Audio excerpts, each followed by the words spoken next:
Hello बच्चों, let's read the question. The question says the structures of NiCO4 and NiPPH3 whole twice Cl2 are. तो आइए इसका की concept देखते हैं.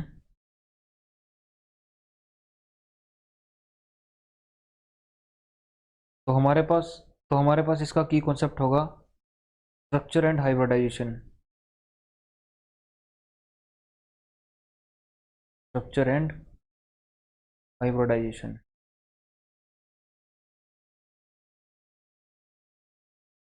तो हमारे पास जो ज्योमेट्री होती है, और टू बी मोर प्रिसाइज, हम स्ट्रक्चर की जगह पे हाइब्रिडाइजेशन को ज्योमेट्री के साथ रिलेट करते हैं.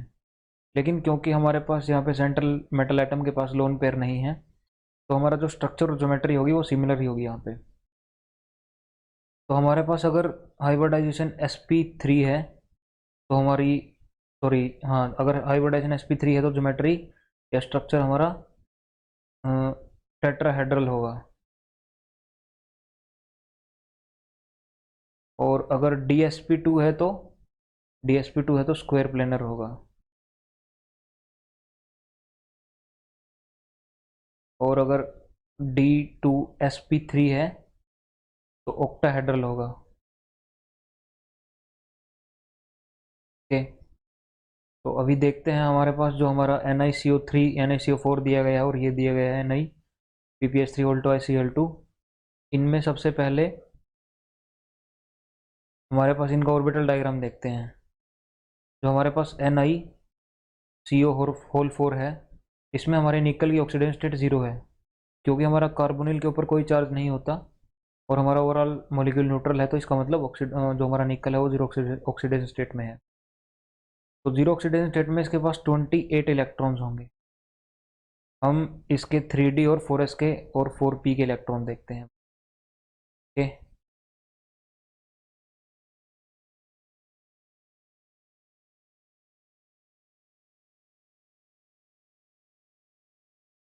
तो जब ये 28 इलेक्ट्रॉन होंगे तो हमारे 18 इलेक्ट्रॉन यहाँ पे आर्गन तक फिल हो जाते हैं. ओके. तो 19, 20, 21, 22, 23, 24, 25, 26, 27, 28, 20. ओके, 28 हो गए. तो हमारे पास यहाँ पे हमारा जो 3D और 4s है वो कम्प्लीटली फिल्ड है. लेकिन यहाँ पे हमारा जो CO लिगेंड है, ये हमारा स्ट्रॉन्ग फील्ड लिगेंड है.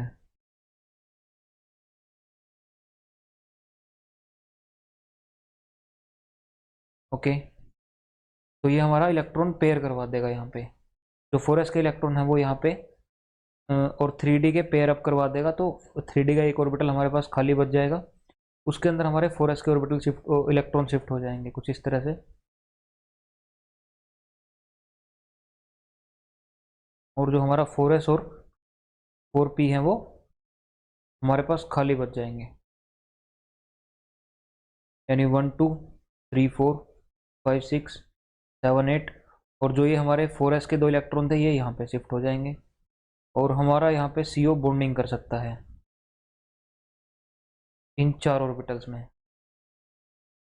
ओके. तो हमारे पास यहाँ पे हाइब्रिडाइजेशन यही हो जाएगी, यानी sp3. और हमारे पास स्ट्रक्चर ज्योमेट्री टेट्राहेड्रल हो जाएगा. और NiPPH3 होल ट्वाइस Cl2 इसका देखते हैं. तो ये हमारे पास NiPPH3 Cl2. यहाँ पे Cl2 हमारे पास वीक फील्ड लिगेंड है, लेकिन PPH3 हमारे पास स्ट्रॉन्ग फील्ड लिगेंड होता है. तो यहाँ पे हमारी जो ऑक्सीडेशन स्टेट होगी निकल की, क्योंकि हमारा जो Cl नेगेटिव की फॉर्म में एग्जिस्ट करता है, तो हमारे पास दो Cl नेगेटिव है यहाँ पे. तो हमारा ओवरऑल मॉलिक्यूल न्यूट्रल है, तो यहाँ पे हमारा ये +2 होगी, इसकी ऑक्सीडेशन स्टेट होगी जो, यानी कुछ इस तरह से निकाल सकते हैं इसको. x प्लस इसकी 0 है हमारे पास, और यहाँ पे -2 दो क्लोरीन की वजह से ओवरऑल मॉलिक्यूल इज न्यूट्रल, तो 0 आ गया. x would be equal to 2. Okay. और जो हमारी इसकी इलेक्ट्रॉनिक कॉन्फ़िगरेशन होगी वो कुछ इस तरह से होगी.